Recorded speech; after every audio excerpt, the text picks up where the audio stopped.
O Jardim do Éden, um paraíso criado por Deus para o primeiro homem e mulher, Adão e Eva. Eles viveram uma existência idílica, não querendo nada. Deus andava com eles diariamente no frescor da noite e lhes deu domínio sobre toda a criação. Todo o jardim era deles para cultivar e aproveitar, mas havia uma exceção: a árvore do conhecimento do bem e do mal. Deus advertiu Adão e Eva para não comerem dessa árvore, pois se o fizessem, certamente morreriam. Mas a serpente astuta enganou Eva.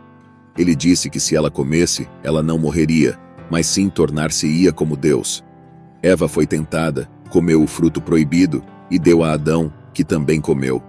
Seus olhos foram abertos para sua nudez e eles se esconderam de Deus, com medo e vergonha. Quando confrontados por Deus, Adão culpou Eva e Eva culpou a serpente. Como castigo, Deus os baniu do Éden para que não pudessem mais comer da árvore da vida e viverem para sempre em seu estado decaído. Mas por que um Deus amoroso impediria Adão e Eva de comer da árvore da vida após eles terem pecado? No vídeo de hoje, vamos examinar a razão pela qual Deus barrou Adão e Eva da árvore da vida após o pecado. Este é um tema tão importante, pois fornece uma visão profunda sobre a natureza de Deus, seu plano divino e o modo sábio como ele interage com a humanidade. Então pegue sua Bíblia e vamos explorar. A árvore da vida era uma verdadeira árvore plantada por Deus no Jardim do Éden. Aprendemos sobre isso em Gênesis 2, verso 9, onde diz que o Senhor Deus fez todos os tipos de árvores crescerem do solo, árvores que agradavam ao olho e eram boas para a comida. No meio do jardim estava a árvore da vida e a árvore do conhecimento do bem e do mal. A árvore da vida tinha um poder real. Ela foi criada por Deus para dar imortalidade a quem comesse seu fruto.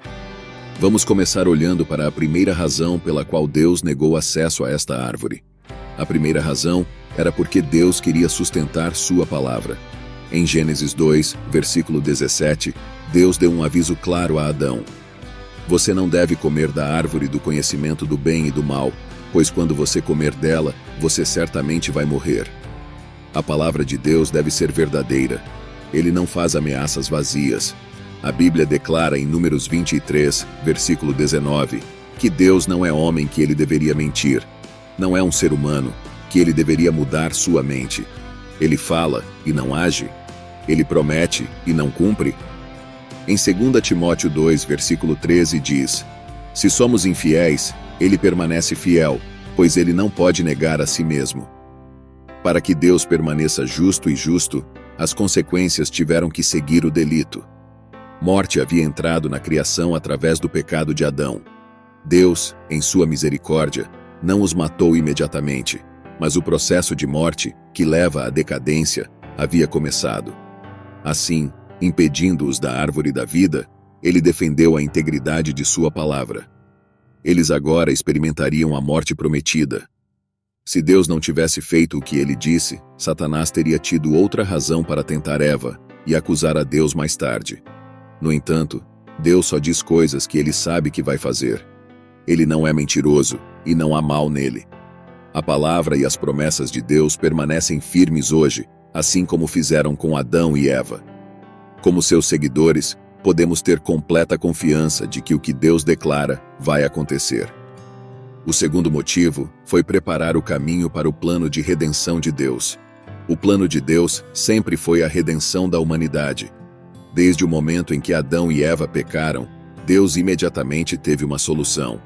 Gênesis 3, versículo 15, contém a primeira profecia messiânica na Bíblia, dada por Deus à serpente. E eu colocarei inimizade entre você e a mulher, e entre a sua prole e a dela.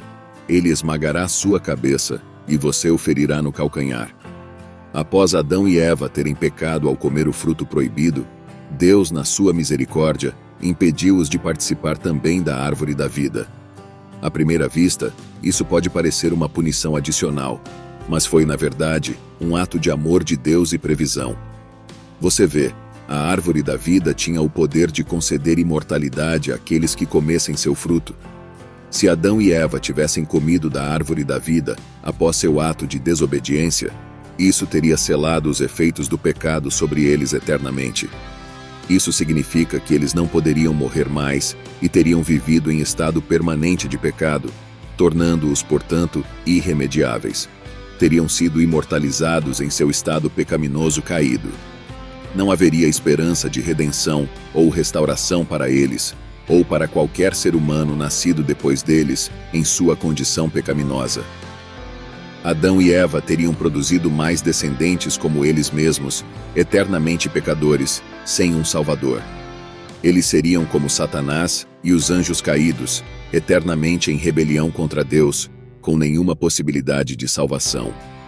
Assim como Satanás não pode ser redimido devido à sua rebelião original, Adão e Eva seriam irremediáveis se tivessem atingido imortalidade em seu estado pecaminoso por comer da árvore da vida.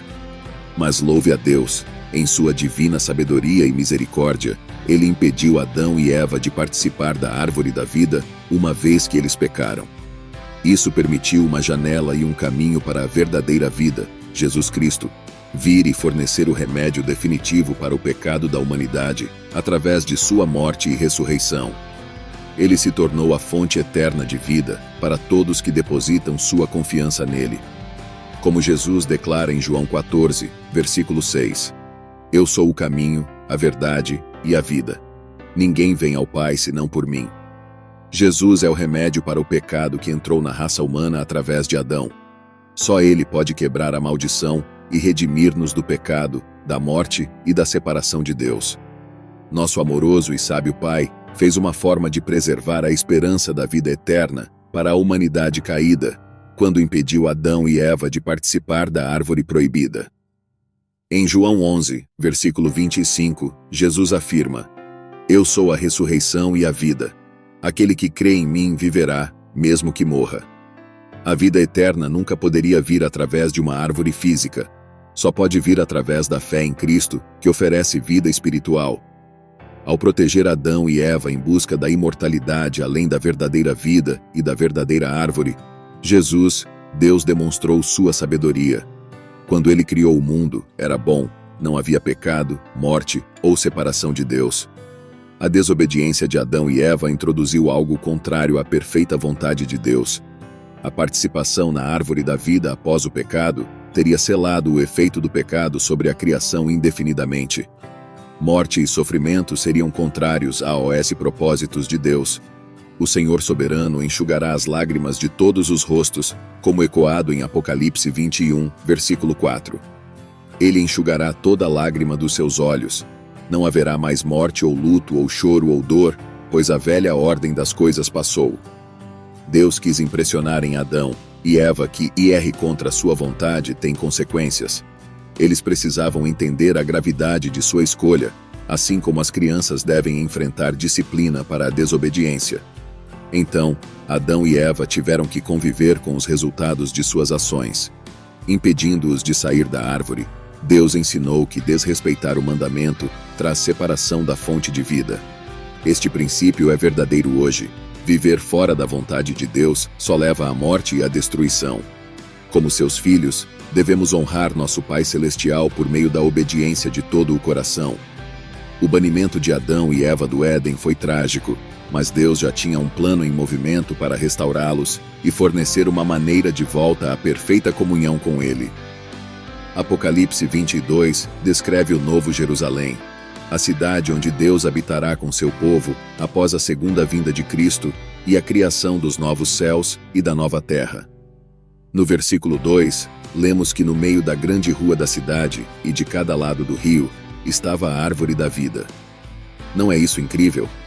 Deus barrou o acesso à árvore em um jardim, mas nos convida a participar livremente em outro. A bênção retida de Adão e Eva é restaurada aos filhos de Deus, redimidos pelo sangue de Jesus na Nova Jerusalém. A árvore da vida fica como um lembrete de que a vida eterna só pode vir através da fé em nosso Salvador. Não há maldição nem tentação para nos desviarmos. Podemos participar da árvore em total justiça, e seus frutos não levam ao banimento da presença de Deus, senão à vida eterna na luz gloriosa de nosso Pai Celestial. Deus é sábio e bom, suas mãos planejam, embora difícil para nós entendermos, em última análise, levar a bênção e a restauração. Vamos agradecer-lhe hoje por sua fidelidade através dos séculos para redimir-nos e renovar-nos, e que o honremos vivendo em obediência ao seu perfeito plano.